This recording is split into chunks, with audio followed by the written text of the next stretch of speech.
पिछली वीडियो में हमने बात करी थी कि कैसे घर बैठकर हम अपने आप को जॉब के लिए, इंटरव्यू के लिए, एग्ज़ामिनेशन के लिए, ऑडिशन के लिए प्रिपेयर करें। हमारी लाइफ में हमें कौन सी चीज़ें अपनी हैबिट में डाल लेनी हैं जो हमेशा हमें प्रिपेयर करें। तो इस पे हमने पिछली वीडियो में बात करी थी। जब कोई वैकेंसी अभी नहीं निकली है, जस्ट आप एक स्टूडेंट हैं, तब आपको अपनी लाइफ में ऑब्जर्वेशन कैसा रखना है, कैसे अपनी लाइफ का नज़रिया बदलना है, क्योंकि बीइंग अ जर्नलिस्ट एक नज़रिया होना बहुत ज़रूरी है।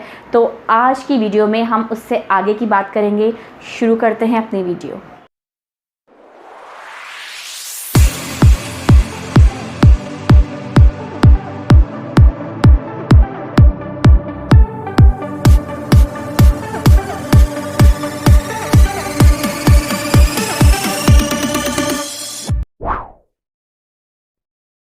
अगर आपको इस चैनल का कंटेंट अच्छा लगता है तो इसे सब्सक्राइब ज़रूर कीजिए। बहुत हेल्पफुल है। मैं अपनी तरफ से पूरी कोशिश करती हूँ आप लोगों तक वही बातें पहुँचाऊँ जो एक्चुअल होती हैं, इसलिए सब्सक्राइब ज़रूर कीजिए। पिछली वीडियो में जो हमने बात करी थी वो थी एक जर्नल, जो हर जर्नलिस्ट को अपनी लाइफ में उतारनी ही होती हैं वो चीज़ें। वो न्यूज़पेपर पढ़ना, प्राइम टाइम बुलेटिन देखना, ख़बरों के प्रति एक ओपिनियन क्रिएट करना, इस तरीके की चीज़ें हर जर्नलिस्ट के लाइफ में होती हैं। उसका जो पूरा दिन होता है वो इन चीज़ों से ही गुज़रता है, इन चीज़ों से शुरू होता है, तो वो उसकी लाइफ का हिस्सा है। अब हम बात करेंगे कि अगर हम ये सब चीज़ें कर रहे हैं, in the mean time post निकलती है किसी वैकेंसी के लिए, या किसी स्टूडेंट के मन में इस तरीके की एक एम्बिशन है और उसे इस चीज़ का पैशन है, मुझे तो एंकर ही बनना है। बहुत लोगों का इस तरीके का एक पैशन होता है, एक मन करता है उनका कि वो ग्लैमर की दुनिया जो है उनको बहुत अच्छी लगती है और उनका मन करता है मैं भी स्क्रीन पर दिखूं। तो सिर्फ मन करने से काम नहीं बनेगा। अगर आप वाकई में एंकर बनना चाहते हैं तो आपको उस तरीके की ऑब्जर्वेशन, उस तरीके की लाइफ, उस तरीके का जो स्टाइल है वो अपने अंदर डेवलप करना पड़ेगा, जो एक दिन में, 2 दिन में, 15 दिन में नहीं आएगा। जब भी आप किसी इंटरव्यू को देने जाएंगे तो आपकी 60 या 70% तैयारी, तो जो मैंने पिछली वीडियो में बात करी थी, अगर आप वो करेंगे हमेशा रहेगी। हर पोस्ट की मैं अलग अलग बात करूँगी। इसकी मैं 2-4 सीरीज़ बनाने वाली हूँ, क्योंकि मैं हर चीज़ आपको डिटेल में बताना चाहती हूँ। तो अगर आप एंकर बनना चाहते हैं तो वो चीज़ जब आप इंटरव्यू देने जाएंगे, उस एंकरिंग की जो पोस्ट होती है वो एक न्यूज़ चैनल का जो चेहरा होता है एक एंकर, तो वो पूरा उसके इंटरव्यू 2-3 बार उससे इंटरव्यू लिए जाते हैं। उसके बाद 2-3 बार उसके ऑडिशन होते हैं कई चैनल्स में। कई चैनल्स जो रीजनल होते हैं वो इतना शायद ना करते हूँ, पर मैं जो प्रेस्क्राइब्ड वे है जो मेरे चैनल पर होता है वो मैं आपको बता रही हूँ कि पहले तो रिटन एग्ज़ाम होता है, अगर होता है तो किसी चैनल में। दूसरा, इंटरव्यू तो होता ही है, हर चैनल में होता है। आपको इंटरव्यू में आंक लिया जाता है, मुंह से आपके सेंटेंस निकलते ही वो समझ जाते हैं कि आप एंकर कंटेंट है आपके अंदर, आप एंकर मटेरियल हैं, आप स्क्रीन पर दिखने लायक हैं, तो आपसे वो आगे बात करेंगे, वरना आपको वो वहीं पर ख़त्म करके और बाहर का रास्ता दिखा देंगे। तो इस तरीके की चीज़ें 15 दिन में आपके अंदर नहीं आएगी। आपको उस तरीके का लाइफस्टाइल, उस तरीके का आपको अपने अंदर स्टाइल जो आप कहते हैं कि वो आपको डेवलप करना पड़ेगा धीरे धीरे। तो आज मैं उसी के बारे में बात करूँगी आपसे कि अगर आप एंकर बनना चाहते हैं तब आपको क्या क्या अपनी लाइफ में डालना है। एंकर बनने के लिए सबसे पहले जो आपको अपनी लाइफ में डालना है, बल्कि एंकर क्या, अगर आप पूरा कोई भी पोस्ट जर्नलिज्म की में डालना चाहते हैं, ये लाइफ के लिए बहुत ज़्यादा ज़रूरी है। एंकरिंग के लिए सबसे ज़्यादा ज़रूरी है वो है आपको अपनी लाइफ में एक्सरसाइज ज़रूर इंक्लूड करनी पड़ेगी। आपको ये बात आउट ऑफ द वे लग रही होगी कि ये क्या बात बता रही हैं कि एंकरिंग का एक्सरसाइज से क्या मतलब है, पर बहुत मतलब है। देखिए, ये बात आपको कोई नहीं बताएगा, कोई एंकर भी शायद ये बात नहीं बताएगा, लेकिन मैं आपको वो चीज़ें बताऊंगी जो एक्चुअल आने के बाद पता चलती हैं और उन चीज़ों के लिए हम पहले डांट खा चुके होते हैं। तो सबसे पहले आपको एक्सरसाइज अपनी लाइफ में ज़रूर इंक्लूड करनी है। योगा हो, कोई भी फॉर्म ऑफ एक्सरसाइज हो जो आपकी एक्टिविटी को बढ़ाए, वो भले इंटेंस एक्सरसाइज हो या कुछ भी। ये मैं क्यों बता रही हूँ आपको, क्योंकि एक्सरसाइज से आपका पोस्चर बहुत अच्छा बनता है। आप जो होते हैं, आपकी जो पर्सनैलिटी रोज़ाना की लाइफ में होती है वो हम बहुत ज़्यादा डेवलप होके नहीं आ पाती, पर जब आप एक्सरसाइज करते हैं तो आपका पोस्चर अच्छा होता है, आपके जेस्चर्स अच्छे होते हैं, आपके अंदर एक अलग ही कॉन्फिडेंस होता है। आपका खड़े होने का तरीका, आपका बैठने का तरीका, आपका बात करने का तरीका, ये सब एक्सरसाइज पे बहुत ज़्यादा डिपेंड करता है। बात करने का तरीका तभी आपका अच्छा होगा जब आप बॉडी से कॉन्फिडेंट होंगे।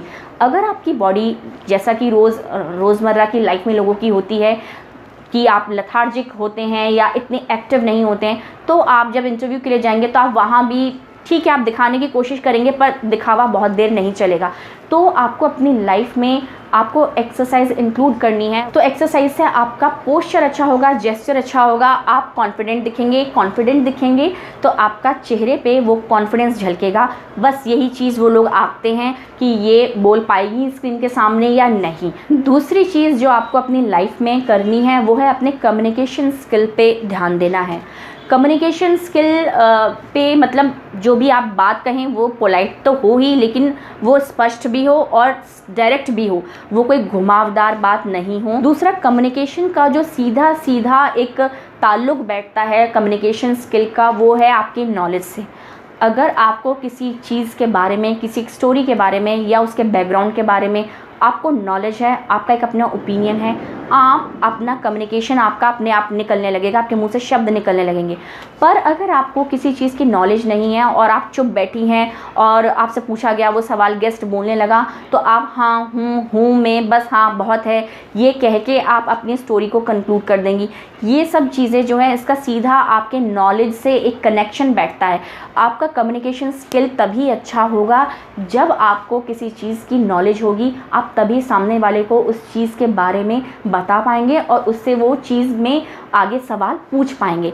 तो आपकी नॉलेज के लिए मैंने पिछली वीडियो में बात करी थी, आप हमेशा तैयार रहेंगे, आपकी 60 to 70% नॉलेज हमेशा तैयार रहेगी। तीसरी चीज़ जो आपको करनी है, जब आपकी वैकेंसी निकल गई है, आपको डेट पता चल गई है, या नॉर्मली आप इसको कर सकते हैं, वो आपके इंटरेस्ट पे डिपेंड करता है, आप कितना अपने आप को निखारने में अपने ऊपर काम कर रहे हैं, वो सब चीज़ें आपके जॉब प्रोफाइल को बनाएंगी। वो आप जब इंटरव्यू में जाएंगे तो वो चीज़ें दिखेंगी आपके सामने। तो तीसरी चीज़ जो है वो है कि आप जब न्यूज़ सुन रहे हैं, कोई भी एंकर एक न्यूज़ को बोल रही है, तो आप उसको पॉज करके उसको लिखिए। स्क्रिप्ट राइटिंग एक एंकर के लिए बहुत ज़रूरी होती है। तो उस न्यूज़ को आप पॉज कर करके उसका सेंटेंस लिखिए, आपको अंदाज़ा हो जाएगा अच्छा ये स्टोरी टीवी पर 1 मिनट की थी या 2 मिनट की थी। आप अपनी घड़ी पर नोट कीजिए। उसके लिए 2 पेज की या 1.5 पेज की स्क्रिप्ट एंकर ने बोली, या 1 पेज की, जो भी आपको लिखने में पता चले ये एंकर ने बोली, तो आप दोनों चीज़ों को कंपेयर कीजिए। क्योंकि जब आप इंटरव्यू में जाएंगे आपसे अब स्क्रिप्ट लिखवाई जाएगी, आपको ये समझ में नहीं आएगा कि मैं कितनी बड़ी स्क्रिप्ट लिखूं, मैं कहाँ रोकूं और कहाँ इसे पूरी करूं। तो वो चीज़ जो है, आपको इन चीज़ों से आपको अंदाज़ा लगेगा कि एक एंकर ने एक स्टोरी जो 1 मिनट की है उसकी स्क्रिप्ट इस वे में लिखी है, इतनी बड़ी लिखी है, वो आपको अंदाज़ा लग जाएगा। आपको स्क्रिप्टिंग का स्टाइल पता चलेगा, आजकल क्या क्या नया स्टाइल डेवलप हो रहा है। इन चीज़ों पर काम करना शुरू कीजिए जब आप घर बैठे हैं। मैं आपको सच बता रही हूँ, अगर इन चीज़ों में आपने काम किया, आप इंटरव्यू के लिए जाएंगे, ऑडिशन के लिए जाएंगे, आपके अंदर एक अलग ही बात होगी, एक कॉन्फिडेंस लेवल होगा। आप बिल्कुल भी ऐसे नहीं दिखेंगे कि अरे ये तो फ्रेशर है, ये तो घबराहट दिख रही है, या ये इसको नॉलेज ही नहीं है। ऐसा कुछ भी नहीं होगा। आप बहुत कॉन्फिडेंस के साथ जाएंगे और लोग आपको रखने के लिए भी तैयार होंगे। तो इसीलिए आप एंकरिंग की तैयारी अगर कर रहे हैं तो इस तरीके से कीजिए। अब मैं आपको बताती हूँ कि जब आप एंकरिंग का एग्जामिनेशन सेम होता है, अगर रिटन एग्ज़ाम कोई न्यूज़ चैनल ले रहा है तो वो नॉर्मल होता है जैसे और पोस्ट के लिए होता है, मतलब 60 to 70% उसमें करंट अफेयर पूछे जाते हैं। बाकी के 40% में आपसे सिचुएशनल बेस्ड क्वेश्चन पूछे जाएंगे कि अगर ये सिचुएशन आ गई तो आप क्या करेंगी। अगर आपका टीपी फेल हो गया, अब आप कैसे पढ़ेंगी। आप फटाफट से स्क्रिप्ट लिख के दिखाइए। कोई टॉपिक दे दिया जाएगा आपको कि फटाफट से इसकी स्क्रिप्ट लिख के दिखाइए। इस तरीके का 40% में आएगा सिचुएशनल जो बेस्ड क्वेश्चन होते हैं। अगर ऐसा हो जाए तो आप क्या करेंगी। आप बताइए। इंटरव्यू में भी आपसे करंट अफेयर के बारे में ही पूछा जाता है। बीइंग एन एंकर आपके लुक्स को देखा जाता है, आपका कम्युनिकेशन स्किल, आप बात जो कर रही हैं समझा पा रही हैं अपनी बात दूसरे को या नहीं। और फिर ऑडिशन में फाइनल आपका देखा जाता है कि आपका बोलने का तरीका, प्रेजेंट करने का तरीका, बैठने का तरीका, उठने का तरीका, बात करने का तरीका, ये सब आपका ऑडिशन में देखा जाता है, आप कितनी कॉन्फिडेंस हैं। तो अगर आप एंकरिंग की वाकई में तैयारी कर रही हैं, आप बनना चाहते हैं, एंकर बनना चाहते हैं, तो आप इन चीज़ों पे काम कीजिए। ये चीज़ें आपके बहुत काम आएंगी। ये वो चीज़ें हैं एक्चुअल जो एंकर बनने के बाद, डांट खाने के बाद, बहुत सारी चीज़ें झेलने के बाद एंकर्स को समझ में आता है। उन एंकर से जब हमारी बातचीत होती है, जो हमारे संग हमारे कलीग हैं वो काम करते हैं, तब वो बताते हैं अरे ये चीज़ें हमें कोई पहले बता देता तो हमें इतनी परेशानी नहीं होती। तो इस तरीके की चीज़ें मैं आपके लिए लेके आई हूँ और बिल्कुल एक्चुअल बात है ये। आपको कोई भी नहीं बताएगा कि कैसे किसी चीज़ के लिए स्ट्रेटेजी बनाई जाती है। ये बात हमेशा याद रखिए कि एक एंकर को मेकअप उसका सुंदरता में सुधार ला सकता है, उसे सुंदर बना सकता है, पर जो उसके अंदर उसकी कम्युनिकेशन स्किल्स हैं या उसका जो कॉन्फिडेंस है या उसकी जो नॉलेज है, वो चीज़ कभी भी मेकअप से नहीं लाई जा सकती। वो आपको अपने अंदर अपने ऊपर काम करके ही बनानी होगी। आज की वीडियो को मैं यहीं रोकती हूँ। नेक्स्ट वीडियो में नए टॉपिक के साथ एक नई पोस्ट के बारे में हम बात करेंगे। तब तक के लिए good bye and take care.